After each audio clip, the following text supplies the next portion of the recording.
अस्सलाम वालेकुम, मैं राबिया और आज हमारी वीडियो का उन्वान है मेरा पसंदीदा जानवर। और आज की इस वीडियो में हम जिस जानवर के बारे में बात करेंगे वो है बच्चों का पसंदीदा जानवर बंदर। तो शुरू करते हैं अपनी वीडियो। बंदर एक अक्लमंद और शरारती जानवर है। बंदर को उछलना, कूदना और दूसरों की नकल करना बहुत ज़्यादा पसंद है। बंदर एक 4 पैरों वाला जानवर है।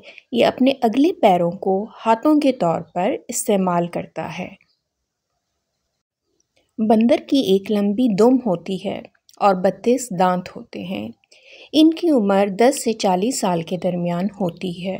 बंदरों की कई अक़साम हैं और ये मुख्तलिफ़ रंगों के होते हैं, जैसे काला, सुनहरी, लाल, ब्राउन जिसे कत्थई कहते हैं और सुरमई।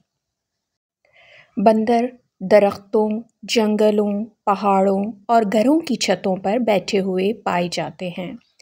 बंदर की हरकत व सकनात और सोचने समझने की सलाहियत इंसानों की तरह होती है। बंदर को खाने में फल, अखरोट और मूंगफली पसंद है। बंदर हमेशा ग्रुप में रहते हैं। ग्रुप का एक सरदार होता है। हर साल 14 दिसंबर को पूरी दुनिया में बंदरों का दिन यानी मंकी डे मनाया जाता है। आज के लिए इतना ही। मेरी नेक्स्ट वीडियो तक अपना बहुत ख्याल रखिएगा। फिर मिलते हैं। अल्लाह हाफ़िज़।